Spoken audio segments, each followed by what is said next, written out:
Well, hello and welcome to my latest video. I'm calling this one the Silver Surfer. It's a charity shop find and it's the most severely overpainted model I've yet to come across. I'm doing this one for the Diecast Modelers Community June Challenge, which is any Corgi vehicle. And the model concerned is a Corgi Mercedes Faun street sweeper. As you can see, severely overpainted. The hose from the back's missing, but pretty much everything else is there as far as I could see. Hopefully I'll get it apart, get it in the stripper and see what's lying underneath all the silver paint. Nice little model, nice size, nice proportions. I've already drilled the single rivet from underneath the base, which I'm just pointing out with my thumb here, and we'll get it to bits and see what it's all about. So the cab's off. It has got a seating unit inside, being a later Corgi toy. Everything's all a bit stuck in with silver paint, but a little bit of persuasion and I managed to get it out. Left-hand drive. Having said that, a lot of road sweepers are anyway. Bit of a struggle to get the glass out, and obviously trying not to break it is fairly important.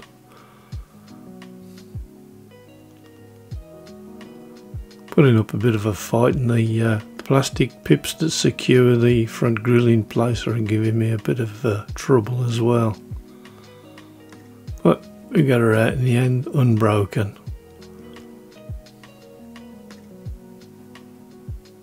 And a quick examination of the cab, see if I can get that grill off, but no. Lift the back off.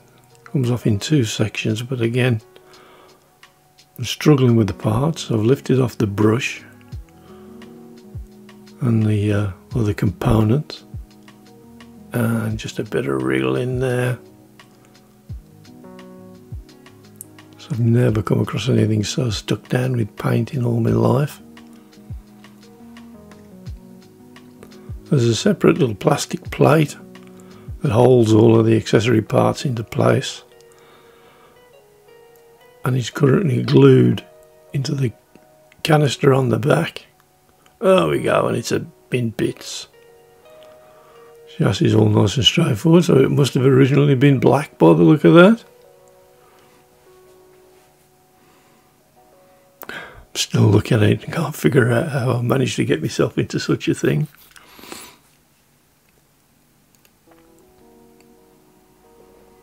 A little bit of persuasion with the scalp will get a bit of the paint loose, I think. Try not to cut my fingers off because it tends to impair your painting when you ain't got any fingertips.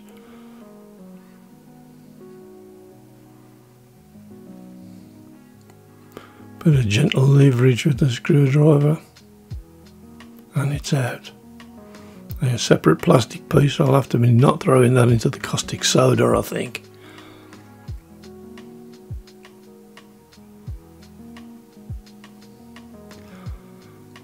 The little rivet that holds the roller sweeper on the underneath. I'm just examining how I might manage to get the wheels off at this point.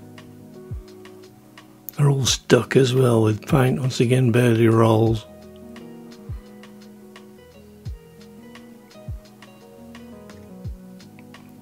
So I think it's time for a little bit of work with a flat file and take the head off the rivet.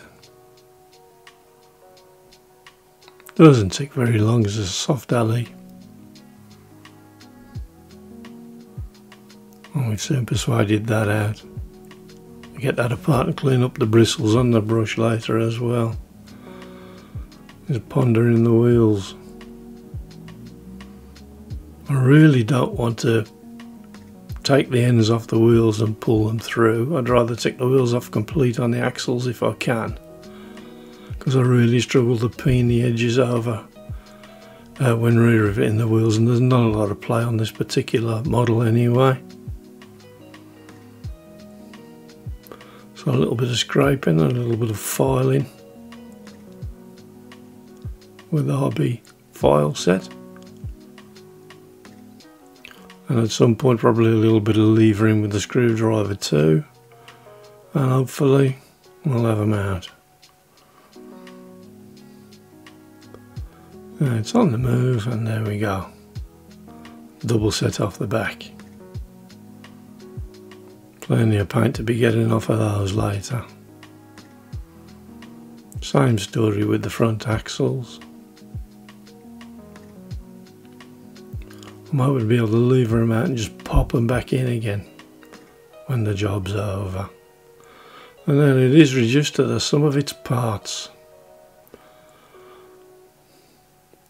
That is out of the cost. It came off remarkably easily from the metalwork side of things. A bit more of an effort with the plastics.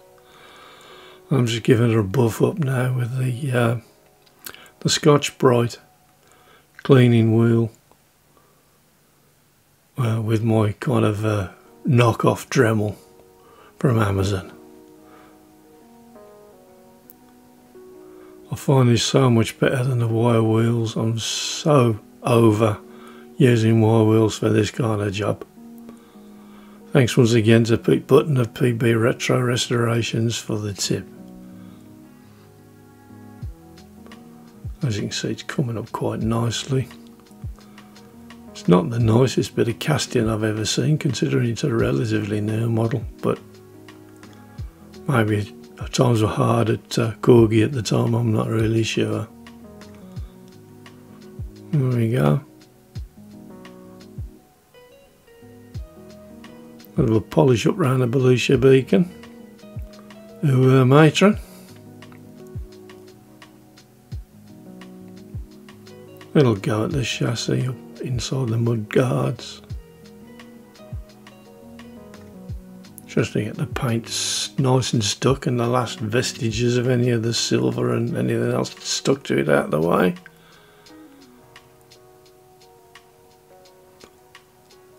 At this point, Pete of PB would be doing sound effects, but I'm afraid I don't do sound effects.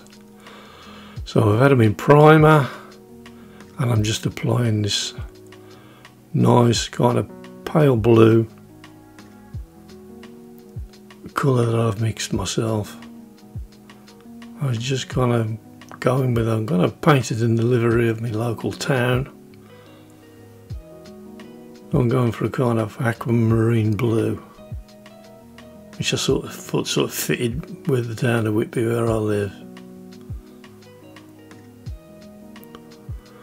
And a few light coats and obviously a dry off of the air dryer in between. So we got a nice even finish. I'm pleased with the colour that I've mixed at this point. I must say, I'm congratulating myself with how well it's going on at this point. And again, well, obviously we've got the chassis section here. Like I say every time, nice light coats. Flash it off with the dryer, apply another one until you're happy with the finish. I'm pretty much reaching a finishing coat here.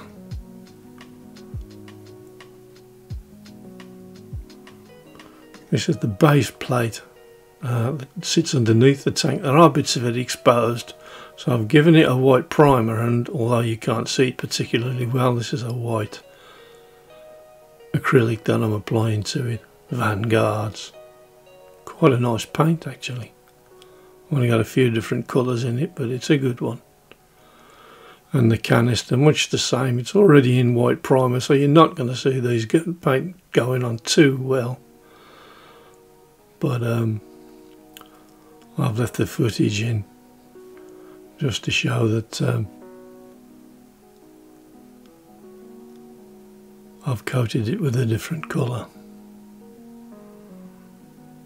Doesn't show particularly well on the camera here, but it's quite a nice pearly white when it's lacquered.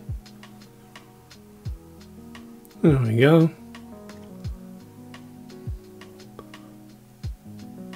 Well, now I had to make the missing hose from the back, so I chopped up some bits of this old phone charger cable, because it was the closest thing I could find in the diameter.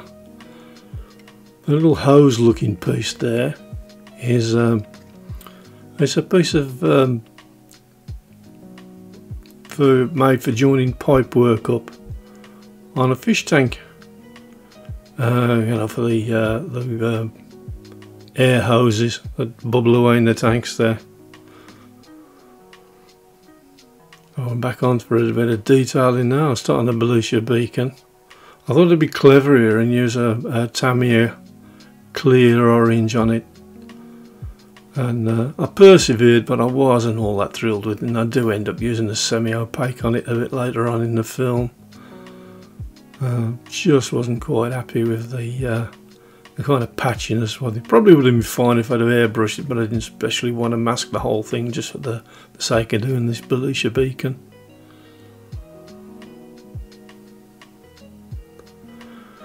So, you would have seen some nice footage of me installing little crystal headlights in there and some stop and tail lights that I made for the back, but what I ended up with was a really nice video of the back of my hand, which wasn't all that interesting, so I deleted it for the purposes of the video here. I've plastic primed this interior and I'm going to give it a bit of a doing. It was just black, as they often are. I noticed with a lot of these working vehicles they paint these seats a kind of a sandy brown colour, a little bit presumably more hardware in than black. Probably helps a bit with heat dissipation in the cab as well, and on the hot days. I'm just filling in what would be the rubber mat area with a matte black. Just makes just a little bit of extra detail, you know. You barely see it through the windows of the truck, but it was just something I thought that I wanted to do. Give the thing a bit of extra dimension. And it's just, you know, slow going. Small brush, and just keep on plodding on. Done a bit of detailing work on the roof of the canister on the back there, with a couple of things that look like galvanised walkways, so I've filled them in. And I'm just applying a sticker now to the side. I used the self-adhesive for this one because I wanted them to stand out a little more than the transfers decals that I'll use later on did. Often these things, I've noticed, are separate metal plates that are fastened to the side, so I use the sticker to give it a bit of extra thickness and a bit of extra dimension. I hope it works. I was pretty pleased with the effect anyway. Just trim one down across the back there.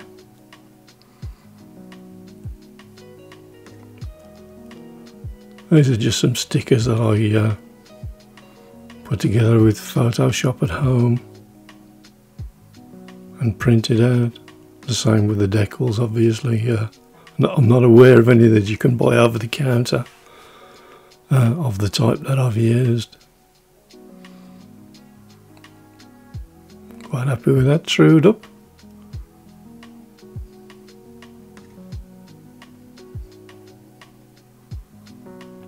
So next up, I'm going to fit on the rubber kind of vacuum pipe that I've seen them using on these street sweepers. They sort of suck the crap out of the drains with them, don't they?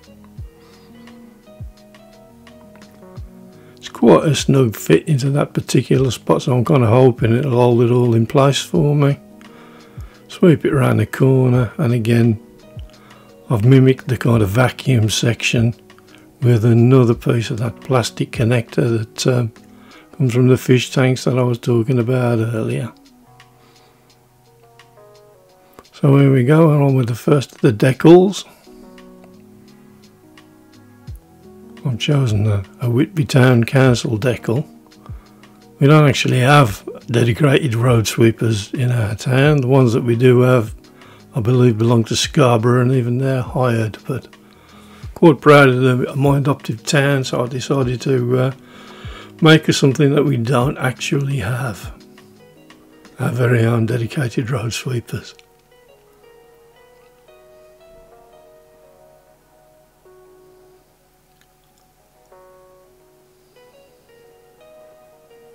I throw the decal on the floor a couple of times because that's how I roll, and eventually I'll fit it into place.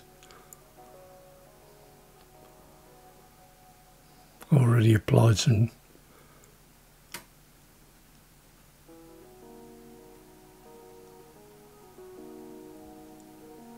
decal fix. I'm just smoothing it out with the brush. And it looks pretty straight.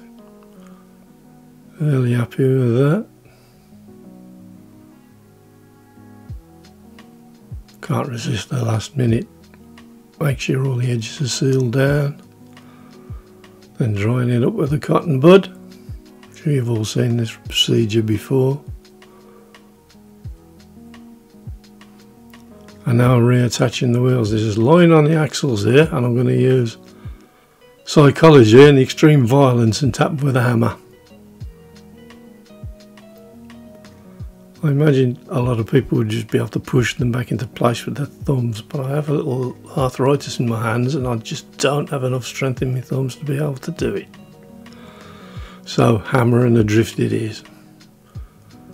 That's the one in.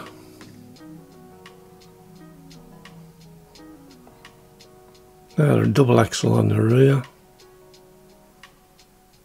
I must have spent 25 minutes getting all of the silver paint that was stuck inside those wheels out. It was quite a drama. There we go, there's a shot of the stop and tail lights I made as well there, and indicators.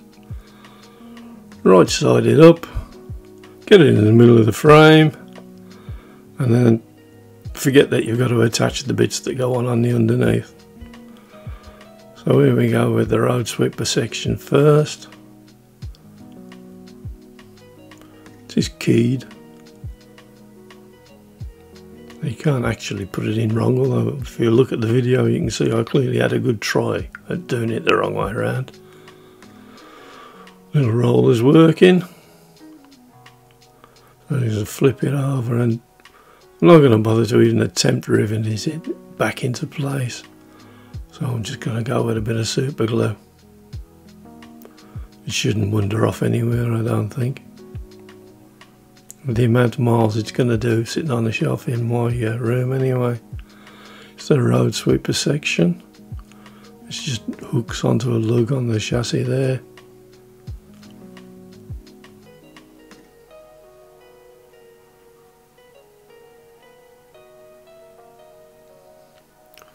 And I think this trailing bit is another kind of street vacuum, if you like, that sucks up the dirt as the brush dislodges it going along. That's the plastic section of the chassis, and that holds the whole kit and caboodle in place before you put the back on.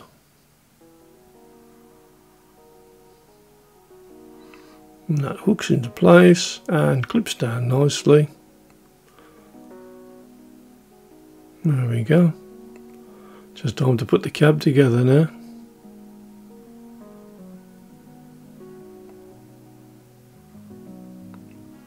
I've put some decals on the door as well. Here's my interior. I just, as I say, detailed it up a little bit.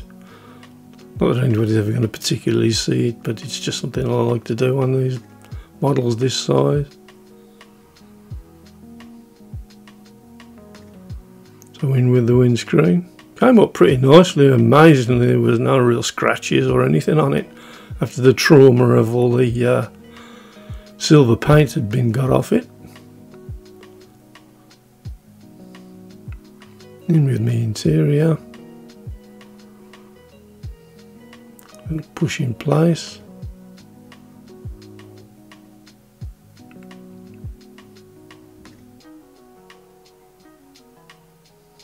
It hooks underneath the chassis at the front there and drops down.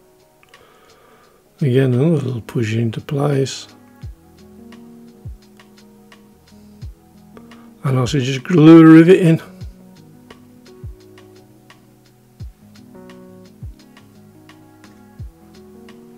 It'll drop a super glue.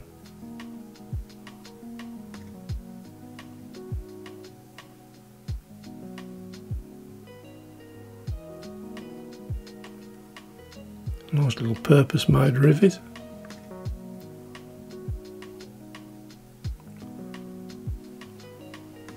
Give it a nudge with your finger every single time.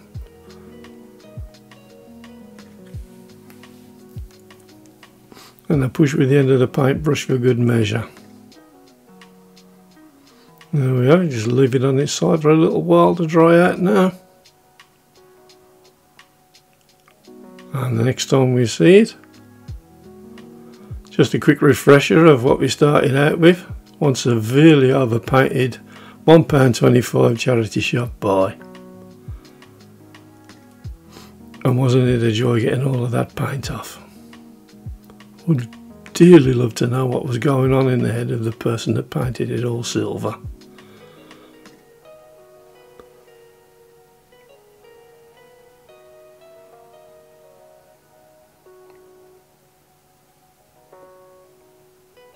And there she is in her Whitby livery glory.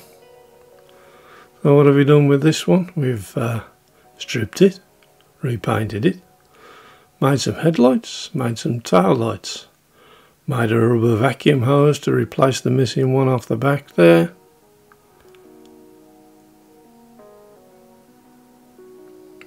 Added some custom decals and some number plates.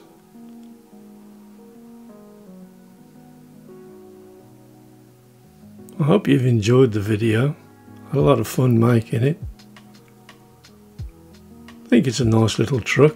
Certainly, hopefully suits the purposes of the DMC challenge. That's the Diecast Models community group that I belong to, Facebook group. They do one of these challenges every month. They're fairly generic, you haven't got to buy anything special for it. You can always find something in your collection to use. And here she is. Managed to get a little picture of the interior in, which made it worth painting it. And there we go. Thanks very much for watching. I've been Hellboy59, and you as ever all been very patient. Bye.